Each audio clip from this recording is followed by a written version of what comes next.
नमस्कार मित्रांनो, मुद्द्याचं बोला या यूट्यूब चॅनलमध्ये तुमच्या सर्वांचं हार्दिक स्वागत. 2 तारखेला होणाऱ्या कोरेगावच्या मैदानासंदर्भात त्या ठिकाणी कोणकोणते संभाव्य पैरे हे होऊ शकतात याविषयी आपण सविस्तर या व्हिडिओमध्ये बघणार आहोत. त्यामुळे आत्तापर्यंत चॅनलला तुम्ही सबस्क्राईब केलं नसेल तर नक्की सबस्क्राईब करा आणि व्हिडिओ शेवटपर्यंत पाहायला अजिबात विसरू नका. तर मित्रांनो, या कोरेगावच्या मैदानामध्ये कशाप्रकारे पैरे होऊ शकतात त्याबद्दल आपण अचूक आणि 100% हेच पैरे होतील असा दावा करतो आहे. आणि बघूयात 2 तारखेच्या मैदानामध्ये तशा प्रकारचे पैरे हे होतात का. तर जाणून घेऊयात नेमके ते पैरे असतील कशा प्रकारे.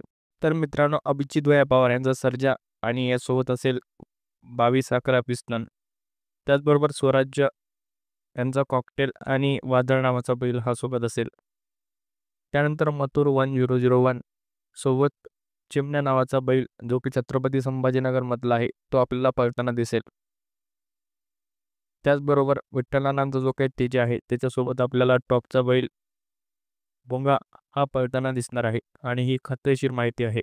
त्याचबरोबर शिरसवडीकरांचा रायफल यासोबत आपल्याला रुद्र हा पळताना दिसेल आणि सर्वांचा आवडता बैल असलेला बकासूर सोबत आपल्याला घोडचा सर्जा हा पळताना दिसेल अशी कन्फर्म माहिती समोर येत आहे. तर बघूयात आता हे संभाव्य पैरे आहेत अशा प्रकारचे पैरे होतात का. त्याचबरोबर रुद्रासोबत आपल्याला रायफल हा देखील पळताना दिसेल. त्याचबरोबर छत्रपती संभाजीनगरचा लखन आणि अमरावती येथील महाराज हे देखील आपल्याला या ठिकाणी सोबत पळताना दिसतील. त्याबरोबर चिक्या आणि पाखऱ्या हे देखील आपल्याला सोबत पळताना दिसतील. त्याचबरोबर हरण्या 622 यासोबत बादल आपल्याला पळताना दिसेल. त्यानंतर बलमासोबत आपल्याला कन्हैया नावाचा बैल पळताना दिसेल. त्याचबरोबर सम्राटसोबत आपल्याला पावऱ्या नावाचा बैल पळताना दिसेल. मथुरसोबत आपल्याला राजा नावाचा बैल पळताना दिसेल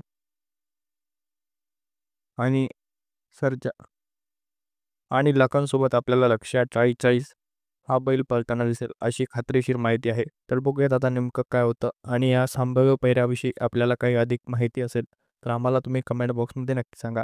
आणि हा व्हिडिओ तुम्हाला आवडला असल्यास चॅनलला सबस्क्राईब करा अजिबात विसरू नका. मनपूर्वक धन्यवाद.